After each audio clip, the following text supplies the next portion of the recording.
लिखण वालिया हो लिखण वालिया तू हो के दयाल लिख दे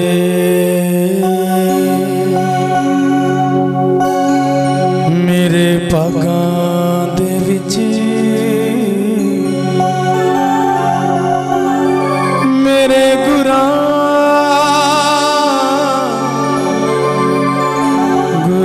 दा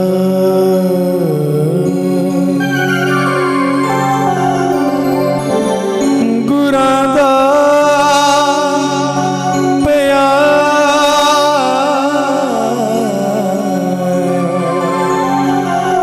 प्यार लिख दे लिख दे।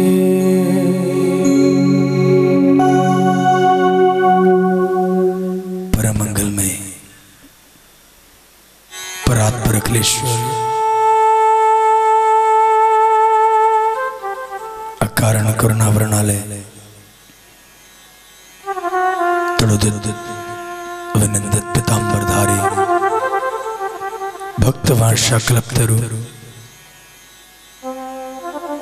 मेरे प्रभु श्री बालकृष्ण भगवान का वांगमय विग्रह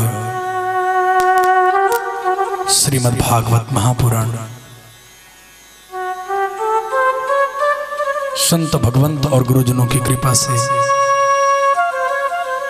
देवादिदेव महादेव महाकाल महारुद्र ध्यांसर महादेव की गोदी में बैठ करके पिछले 4 दिन से हम सभी इस दिव्य ज्ञान गंगा में नित्य प्रतिदिन स्नान कर रहे हैं। हर मनोरथ को पूर्ण करने वाली ये कथा, भुक्ति और मुक्ति देने वाली ये कथा, हर कष्ट क्लेश हर बीमारी को दूर करने वाली ये कथा,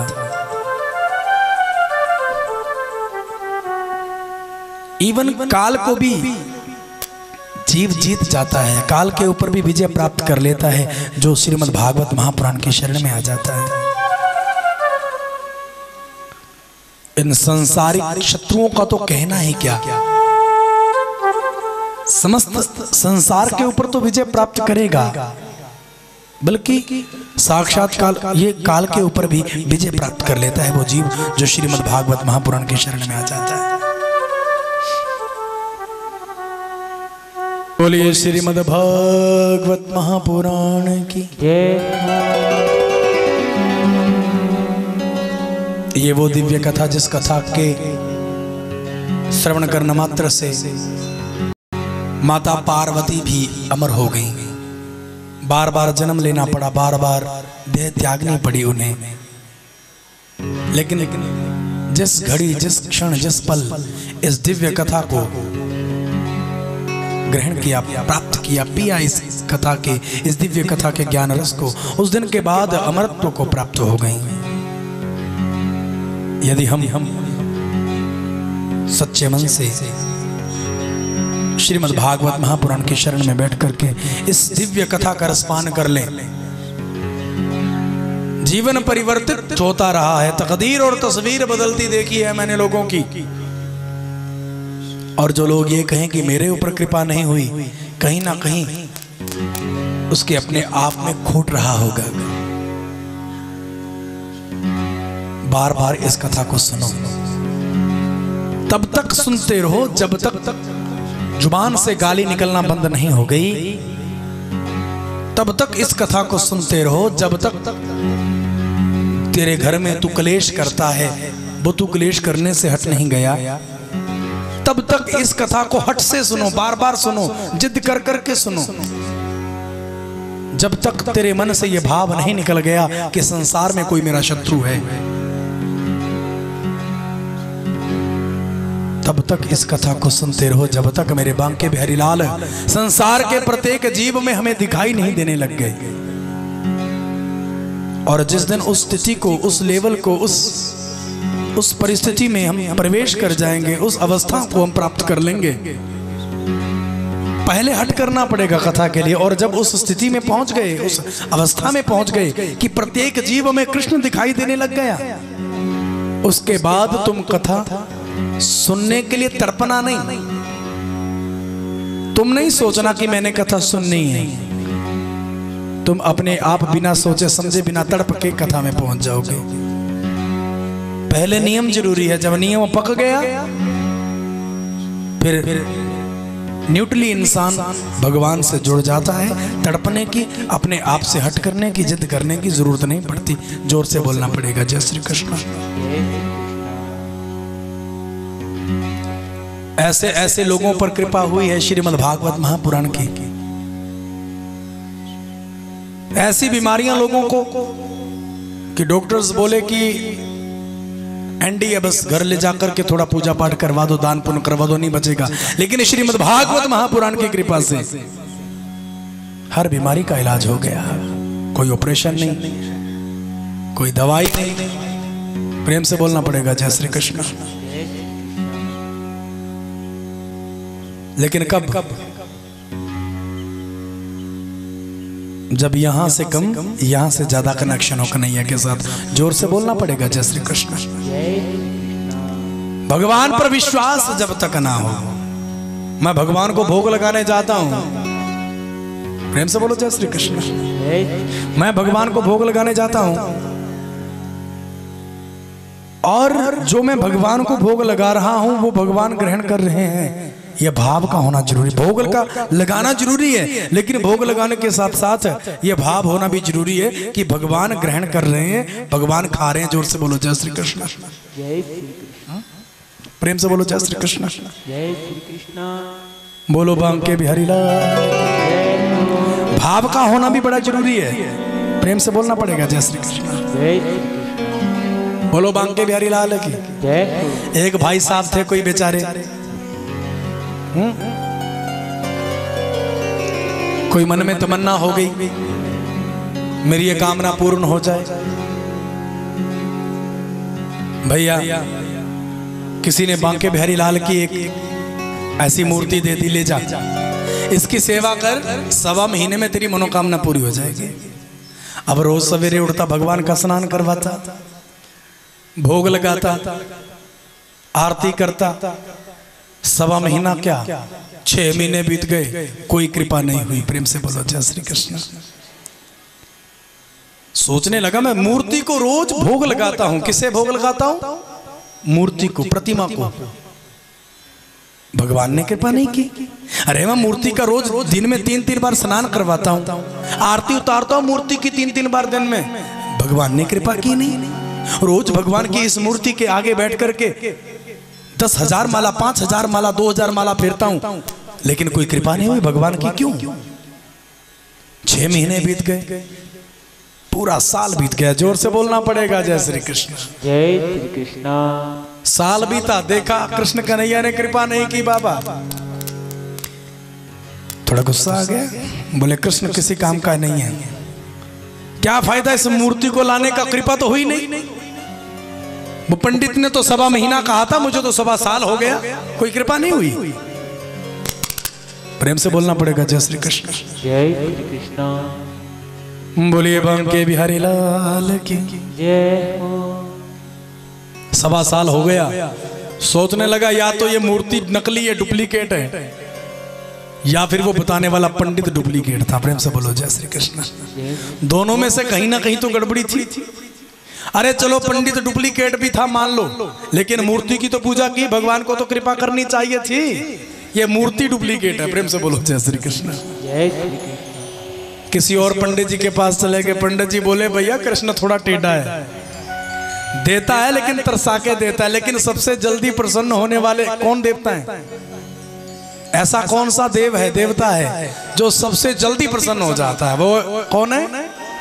महादेव। बोलो शंकर भगवान की जय। इतने सरल हैं, इतने सीधे हैं। आप भोलेनाथ को कुछ भी चढ़ा दो, 2 मिनट बाद देखो नीचे गिरा देते हैं। प्रेम से बोलो जय श्री कृष्ण। फूल चढ़ाना शिवलिंग के ऊपर, नीचे गिरा देते हैं। पानी चढ़ाओ, दूध चढ़ाओ, मुनक्का चढ़ाओ, बादाम चढ़ाओ, कुछ भी चढ़ाओ, 5 मिनट बाद देखना जाके नीचे गिरा होगा। प्रेम से बोलो जय श्री कृष्ण। इतने दयालु, इतने कृपालु। ये कहते हैं बस ये तेरी ये बादाम, ये मुनक्का, ये दूध, ये घी, ये शहद, इन चीजों की जरूरत नहीं है, बस तू मेरे पास आ गया बहुत है। ये इसी बात से खुश हो जाते हैं। ऐसा कोई देवता हो सकता है? घर से खाली हाथ जाओ, मंदिर में पहुंचो, पानी की टंकी से गड़बा में भरा पानी और लोटा भर के चल शिव जी के सिर के ऊपर, और उसी से खुश, पानी से खुश हो गए। मैया रानी को प्रसन्न करना है तो देसी घी का हलवा खिलाना पड़ेगा। प्रेम से बोलो जय श्री कृष्ण। देसी घी का हलवा खिलाना पड़ेगा, माता रानी को प्रसन्न करना है। घी लेके आओ है, और उसमें फिर शक्कर आदि डालो, सूजी वगैरह डालो, हलवा बनाना पड़ेगा, भोग लगाओ, तब मैया प्रसन्न होती है। लेकिन भोलेनाथ को रास्ते में जाते जाते आक धतूरा भांग के पत्ते तोड़ के चढ़ा दो, उसी से खुश हो जाते हैं। प्रेम से बोलो जय श्री कृष्ण। मैया के सिर के ऊपर चुनरी चढ़ाओ, कन्हैया को माखन मिश्री का भोग लगाओ, तब प्रसन्न होते हैं। लेकिन हमारे भोले बाबा बिल्वपत्री का पत्ता तोड़ा सिर पे ऊपर चढ़ा दो, उसी से खुश हो जाते हैं। जा खुश रहे। फूल और पत्तों से प्रसन्न होने वाला कोई भगवान हो सकता है? और नहीं, इतने सीधे हैं। बस ये कहते तू मेरे पास आ जा, मेरी एक बार सामने आ जा, बस मैं खुश हूँ। तू कुछ नहीं चढ़ा मेरे लिए, अगर तू चढ़ाएगा भी मैं रखूंगा थोड़ी, 2 मिनट बाद आके देखना नीचे गिरा दूंगा। प्रेम से बोलो जय श्री कृष्ण। तो पंडित जी ने कह दिया, बोले कृष्ण कन्हैया तो टेढ़ा है भैया, देने से पहले बहुत घिसाता है भक्त को। बोले तो क्या करूं? बोले मनोकामना पूर्ण करनी है, करवानी है तो भोले बाबा की पूजा करो। प्रेम से बोलो शंकर भगवान की। बोला ये भी बात ठीक है। और भोले बाबा की एक मूर्ति दे दी, इतनी बड़ी। भोले बाबा की मूर्ति ले जाकर के जब घर में पहुंचा, पूजा कक्ष में, पूजा रूम में, तो क्या किया, जहां कृष्ण कन्हैया का फोटो रखा था, बोले चल रहे बंसी वाले इधर चल। तो उससे कुछ नहीं हुआ साल भर। कन्हैया का फोटो उठाया, एक तरफ रख दिया, और जहां कन्हैया बैठे थे वहीं भोलेनाथ को बिठा दिया। प्रेम से बोलना पड़ेगा जय श्री कृष्ण। जय श्री कृष्ण। चल रहे कृष्ण की मूर्ति उठा करके एक तरफ रख दूंगा। क्या उठा के रख दूंगा? एक तरफ कृष्ण की मूर्ति, भोले बाबा को वहां रख दिया, मूर्ति रख दी। अब बड़ा खुश है कि भोले बाबा तो बड़ी जल्दी प्रसन्न हो जाते हैं। कृष्ण का खर्चा थोड़ा ज्यादा था। प्रेम से बोलो जय श्री कृष्ण। भोले बाबा का सस्ता है। कन्हैया को रोज कसार लाओ, सतवा लाओ भैया, माखन मिश्री लाओ हैं, और रंग बिरंगे भोग लगाओ। भोलेनाथ का तो सस्ता ही है काम, पैसा तो लगेगा नहीं। जाओ जंगल में जाओ और फूल पत्ती तोड़ के लेके आओ, प्रसन्न हो जाएंगे। बड़ा खुश है। सोचने लगा भोले बाबा हमारे घर में आए तो चलो जरा इनको धूप ज्योति कर देता हूं। घी का डिब्बा देखा, वो तो कृष्ण जी खा गए कई दिन पहले से। प्रेम से बोलो जय श्री कृष्ण। रोज पिछले साल से कन्हैया को जोत जगा रहा था, घी तो खत्म है। सोचने लगा चलो कोई बात नहीं, धूप ही जगा देता हूँ। धूप की बत्ती को, अगरबत्ती को आग लगाई, भोले बाबा के आगे खड़ी कर दी। बोले जय सच्चिव ओमकार, बोलो बांग के बिहारी लाल की। आरती उतारने लगा ना, जैसे अगरबत्ती भोले बाबा के आगे खड़ी की, टिकाई धूप की बत्ती आगे खड़ी कर दी। अब इधर कृष्ण कन्हैया थे, यहाँ पर भोले बाबा की मूर्ति है, और इधर खिड़की थी। प्रेम से बोलो जय श्री कृष्ण। अब खिड़की से मीठी मीठी हवा चली, खिड़की से हल्की हल्की मीठी मीठी हवा आई धीरे धीरे, और वो जो धूप था, धूप का धुआं था, वो भोले बाबा की ओर जाने की बजाय कृष्ण कन्हैया की ओर जाने लग गया। प्रेम से बोलो जय श्री कृष्ण। ये तो आरती कर रहा था, जय शिव ओमकार,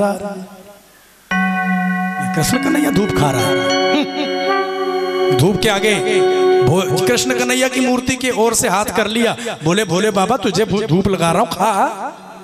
जय शिव ओमकारा। अरे उधर से तो हवा आ रही थी, और वो धुआं तो हाथ के बीच में से निकल के फिर से कृष्ण कन्हैया की ओर जाए। धूप की बत्ती को थोड़ा आगे कर दिया। अब खा भोले बाबा, धूप तेरे लिए है। लेकिन हवा आए, और वो तो नेचुरली ऐसा ही होना था। हवा जब आएगी तो धुआं तो उधर ही जाना था। लेकिन दिल दिमाग कुछ बदल रहा है। अब थोड़ी बत्ती और खिसका के खिड़की की ओर कर दी, लेकिन हवा के प्रभाव से वो जो धुआं था वो फिर से कृष्ण कन्हैया की मूर्ति की ओर जाए। भक्त को बड़ा गुस्सा आ गया। बोले ओए कृष्ण, बंसी वाले क्या तकलीफ है तुझे? हाँ, पूरा 1.25 साल से तेरी पूजा करता रहा है, तो तू हिला नहीं। अब भोले बाबा को लेके आया तो मेरे भोले बाबा का धूप चुरा चुरा के खा रहा, तेरा पेट दुखने लग गया, जलने लग गया, तुझे नहीं खाने दूंगा धूप। प्रेम से बोलो जय श्री कृष्ण। क्या कह दिया?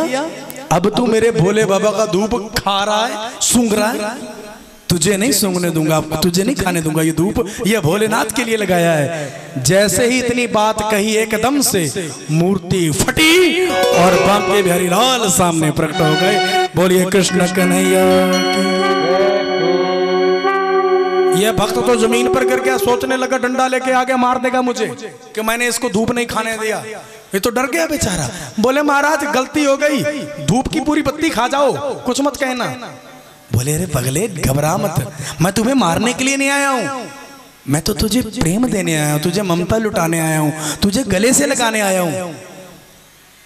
बोले महाराज सुनो, 1.25 साल से मेरे कितने घी के डिब्बे खाली हो गए, कभी बोला नहीं, आज भोला आया तो तू भी बोला, क्यों?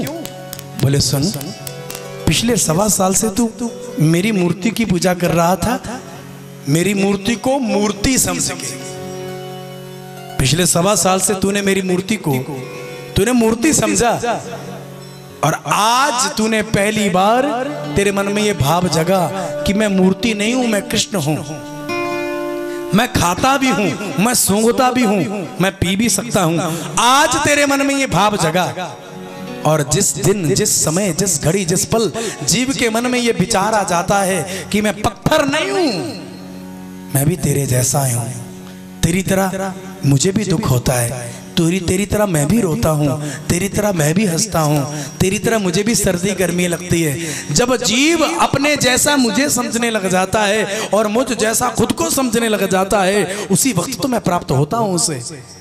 आज तूने पहली बार मुझे मूर्ति ना समझ करके मुझे कृष्ण समझा, मुझे परमात्मा समझा, मुझे प्रभु समझा, मुझे पत्थर ना समझ करके मुझे साक्षात कृष्ण समझा, इसलिए मैं प्रकट हो गया। बोलिए बांके बिहारी लाल की जय हो। और तभी कृपा होती है भगवान की हमारे ऊपर। मानो तो मैं गंगा माँ हूं, ना मानो तो बहता पानी। भगवान को भगवान समझो, मूर्ति नहीं समझो। मूर्ति समझोगे पूरी जिंदगी, एक जिंदगी क्या हजारों जिंदगियां बीत जाएंगी, कृपा नहीं होगी। कथा में अनंत भक्त बैठे होते हैं, कथा सुनते सुनते कोई रोने लग जाता है। जब कोई ऐसी लीला भगवान की कथा प्रसंग चलता है, जब कोई हंसने वाला प्रसंग चलता है तो कोई खिलखिला के हंसने लग जाता है। इसका मतलब क्या कि वो कथा सुन नहीं रहे, वो जो सुन रहे हैं वो असल में सुन नहीं रहे, वो देख रहे हैं। रोना तब आता है हम सुनते हैं कि कृष्ण कन्हैया गोपियों से बिछड़े। 99% भक्त रो पड़ते हैं क्योंकि उन्हें लगता है कि गोपियों से कृष्ण नहीं बिछड़े, कृष्ण हमसे दूर हो रहे हैं। कथा सुन करके तू हंसने लग गया, तू कथा सुन के रोने लग गया, इसका मतलब तू कथा सुन नहीं रहा, तू कथा में नहीं बैठा, तू भगवान के उसी युग में, उसी समय में बैठा है, विराजमान है, तू उसी वक्त में विद्यमान है। तू जिस समय, जिस घड़ी, जिस पल, जिस युग में भगवान ने वो लीला की। बोलिए बांके बिहारी लाल की जय हो। जय जय श्री राधे श्याम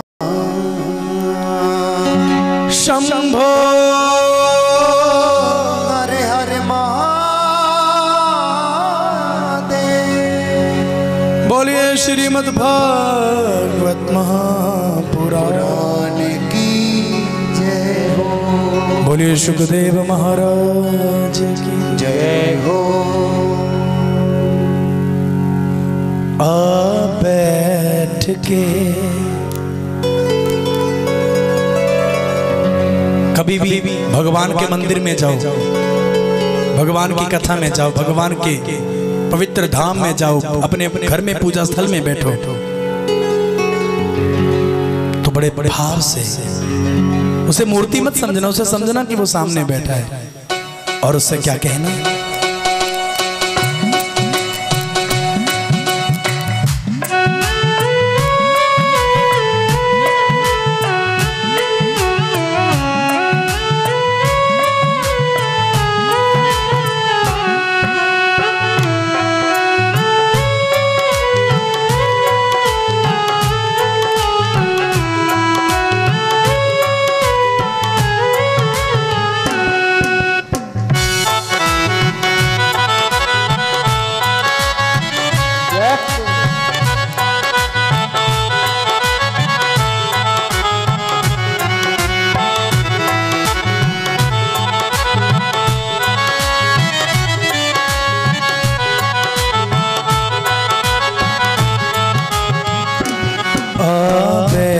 के करिए कल श्यामा, बैठ के करिए कल श्यामा, बैठ के करिए कल श्यामा, बैठ के करिए कल श्यामा।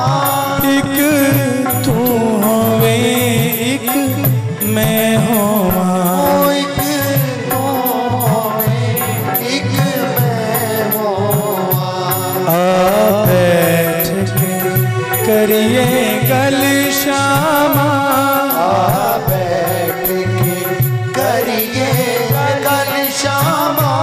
एक तू होवे एक मैं होवा, बैठ के करिए कल श्यामा। एक तू एक मैं होवा, तेरे चरणों में मेरा सिर होवे, तेरे चरणों में मेरा सिर होवे, तेरे चरणों में मेरा सिर होवे, तेरे चरणों में मेरा सिर होवे, मेरे सिर पे तेरा हाथ श्यामा, सिर तेरा हाथ श्यामा। बैठ के करिए कल श्यामा, एक तू एक मैं होवा। जरा ताली बजा के कहिए श्याम सुंदर से आइए मेरे कन्हैया, दुनिया से बात नहीं करनी, सदाशिव जिनेश्वर महादेव का क्षेत्र हो, चारों ओर आनंद ही आनंद, एकांत वातावरण, आजा मेरे कन्हैया।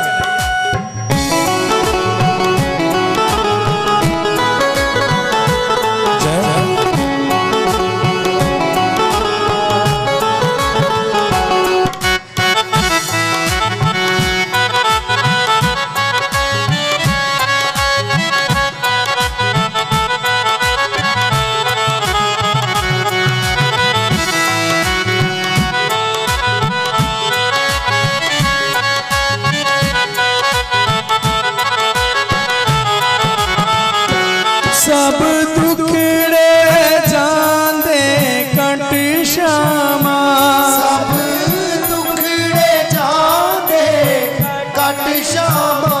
ऐ बंसी वाले, जहां तू हो मैंने सुना है, जिसके पास तू है, जिसके नजदीक तू है, उसके जीवन में कोई तकलीफ नहीं रहती। जीवन में तकलीफ तब तक रहती है जब तक कोई तुझसे दूर होता है, और आज तेरा दीदार करने आए हैं, तुझे प्यार करने आए हैं, तुझे आना होगा, क्योंकि सब दुखड़े जाते कंठ श्यामा, सब दुखड़े जाते कट श्यामा, सब दुखड़े जाते कंठ श्यामा, सब दुखड़े जाते कट श्यामा।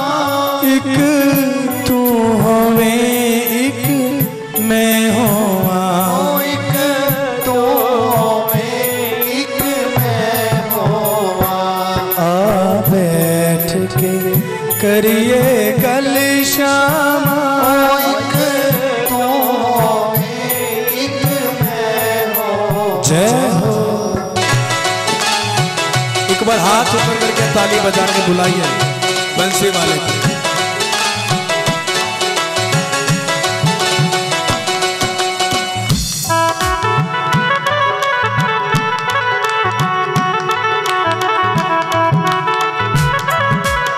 आजा प्यारे,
गल नू सुना श्यामा सानू ज्ञान दी गल कोई सुना श्यामा सानू ज्ञान दी गल तू सुना श्यामा सानू ज्ञान दी गल कोई सुना श्यामा एक तू होवे एक मैं होवा आप बैठ के करिए गल श्यामा एक तू होवे एक मैं हो सब दुखड़े जांदे मुक श्यामा सब दुखड़े जाते मिट श्यामा सब दुखड़े जांदे कट श्यामा सारे टुकड़े जाते कट श्यामा एक तू होवे एक मैं होवा आप बैठ के करिए गल श्यामा एक तो होवे एक मैं होवा हरि बोल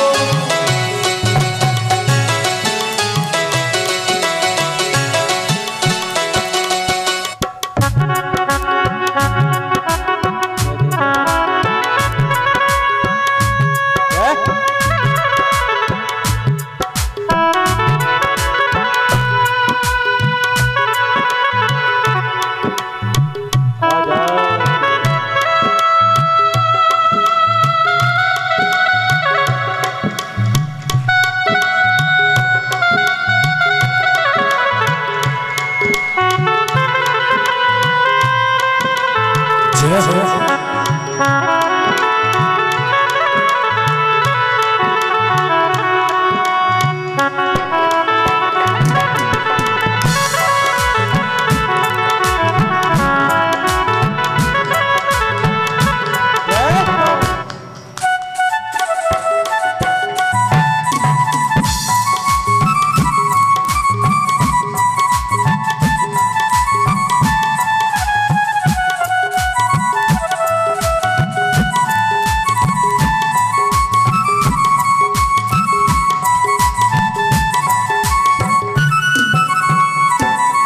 मैं बन के बंसी बजदी तो बन के बंसी बजदी मुख श्याम सुंदर दे सजदी तो श्याम सुंदर सजदी सानू प्रेम दी तान सुना श्यामा सानू